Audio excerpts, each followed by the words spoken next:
Alors, bonjour. On m'a plusieurs fois conseillé de m'enregistrer pour les vidéos que je fais. Mais je pense pas avoir assez de consistance pour pouvoir simplement parler tout le temps de la vidéo. Donc j'ai eu l'idée de vous lire les lettres persanes de Montesquieu. Peut-être pas le texte intégral, que j'ai trouvé à l'instant en boîte à livres. Alors, lettre 1. Usbek à son ami Rustan, à Ispahan. Nous n'avons séjourné qu'un jour à Qom. Lorsque nous eûmes fait nos dévotions sur le tombeau de la Vierge, qui nous a mis au monde 12 prophètes, nous nous remîmes en chemin.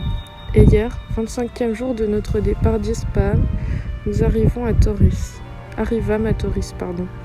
Rika et moi sommes peut-être les premiers parmi les Persans que l'envie de savoir ait fait sortir de leur pays et qui aient renoncé aux douceurs d'une vie tranquille pour aller chercher laborieusement la sagesse.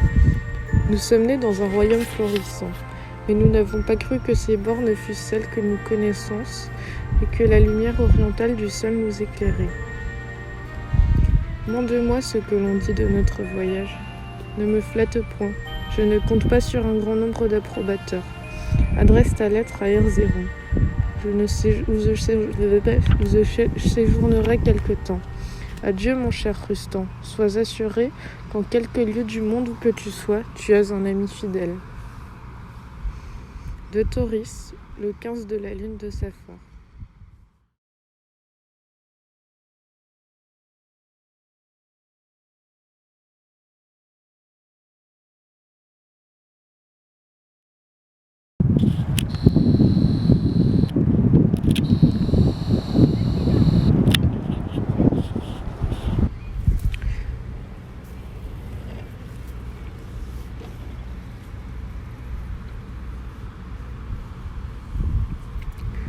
Lettre 2.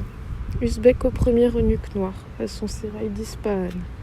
Tu es le gardien fidèle des plus belles femmes de Perse. Je t'ai conseillé ce que j'avoue dans le monde de plus cher. Tu tiens en tes mains les clés de ces portes fatales qui ne s'ouvrent que pour moi.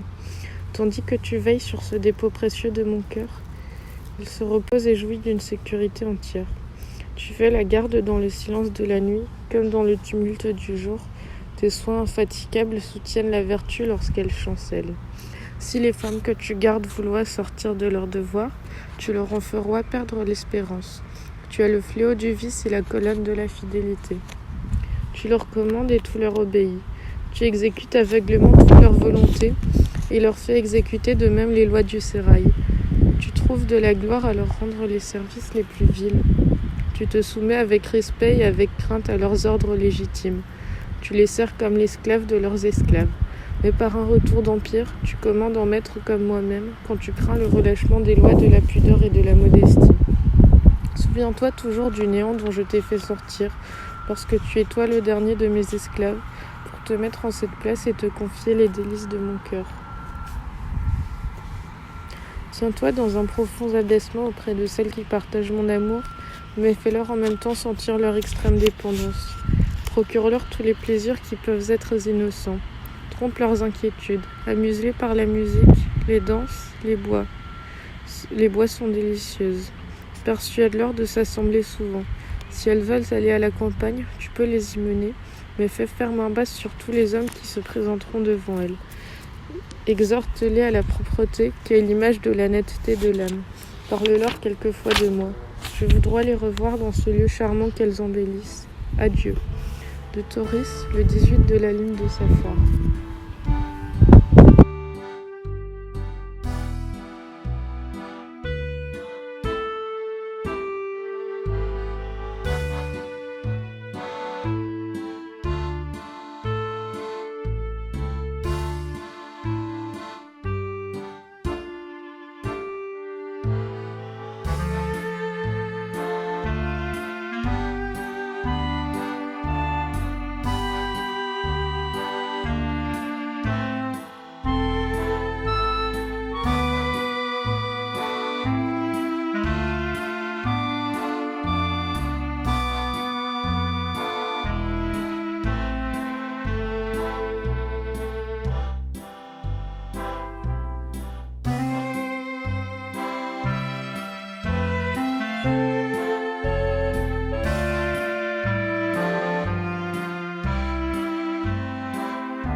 Lettre 3.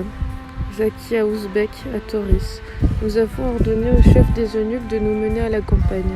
Il te dira qu'aucun accident ne nous est arrivé. Quand il fallut traverser la rivière et quitter nos litières, nous nous mîmes, selon la coutume, dans des boîtes. 2 esclaves nous portèrent sur leurs épaules et nous échappâmes à tous les regards. Comment aurais-je pu vivre, cher Ouzbek, dans ton sérail d'Ispahan, dans ces lieux qui, me rappelant sans cesse mes plaisirs passés, irritoient tous les jours avec une nouvelle violence. J'errois d'appartement en appartement, te cherchant toujours et ne te trouvant jamais, mais rencontrant toujours un cruel souvenir de ma félicité passée. Tantôt je me croyais en ce lieu où, pour la première fois de ma vie, je te reçus dans mes bras. Tantôt dans celui où tu décidas de cette fameuse querelle entre tes femmes. Chacune de nous se prétendant supérieure aux autres en beauté. Nous nous présentâmes devant toi, après avoir épuisé tout ce que l'imagination peut fournir de parures et d'ornements. Tu vis avec plaisir les miracles de notre art. Tu admiras jusqu'où nous avons emporté l'ardeur de te plaire. Mais tu fis bientôt cesser ces charmes empruntés à des grâces plus naturelles. Tu détruisis tous nos ouvrages. Il fallut nous dépouiller de ces ornements qui t'étaient devenus incommodes. Il fallut paroître à ta vue dans la simplicité de la nature. Je comptais pour rien la pudeur, je ne pensais qu'à ma gloire. Heureux Ouzbek, que de charmes furent étalés à tes yeux.